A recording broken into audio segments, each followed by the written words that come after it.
ഇപ്പോൾ ഹസ്ബൻഡും വൈഫും എന്തെങ്കിലും പ്രശ്നം ഉണ്ടെങ്കിൽ പല ഹസ്ബൻഡ്മാരെ എന്ത് ചെയ്യും, അവരെ ഫാമിലിനെ അറിയിക്കും. അപ്പോൾ അവർ ഇൻഫ്ലുവൻസ് ചെയ്യുമ്പോൾ അവിടെ അത് വലിയൊരു പ്രശ്നമായി മാറും. പിന്നെ അതേപോലെ ചില പെൺകുട്ടികൾ ഹസ്ബൻഡിൻ്റെ ഇടയിലുണ്ടാകും ചെറിയ ഇഷ്യൂസ് എന്ത് ചെയ്യും, സ്വന്തം വീട്ടിൽ വിളിച്ച് പറയും. അപ്പോൾ അവർ കൊടുക്കുന്ന ആ ഒരു ഇൻസ്ട്രക്ഷൻസ് കാരണം അങ്ങനെ ജീവിച്ചു പോകുമ്പോൾ അവിടെയും വലിയൊരു പ്രശ്നം ഉണ്ടാകും.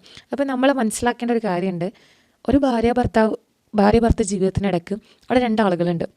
പരസ്പരം സംസാരിക്കാനും പരസ്പരം കേൾക്കാനും പരസ്പരം മനസ്സിലാക്കാനും എല്ലാത്തിനും ഈ രണ്ടാളുകൾ മതി. മൂന്നാമതൊരാളുടെ കടന്നു വരവ് അവിടെ എന്താണ്, പ്രശ്നങ്ങൾ മാത്രമേ സൃഷ്ടിക്കുള്ളൂ. ഇപ്പോൾ ഒരു ഭാര്യയും ഭർത്താവും തമ്മിൽ എന്തെങ്കിലും ഒരു പ്രശ്നം ഉണ്ടായി, എന്തെങ്കിലും ഇഷ്യൂസ് ഉണ്ടായി, ചെറിയൊരു ഇഷ്യൂ എന്ന് വിചാരിക്കാം, ഇപ്പോൾ ചെറിയൊരു ഈഗോ പ്രശ്നമോ അല്ലെങ്കിൽ എന്തെങ്കിലും ഒരു റീസൺ ഉണ്ടായിട്ടുണ്ടെങ്കിൽ അത് അവരെന്നെ സംസാരിച്ച് അവരെന്നെ അതിൻ്റെ സൊല്യൂഷൻ കണ്ടെത്തുമ്പോൾ ആ പ്രശ്നം അവിടെ എന്ത് ചെയ്യുന്നുണ്ട്, സോൾവ് ആവുന്നുണ്ട്.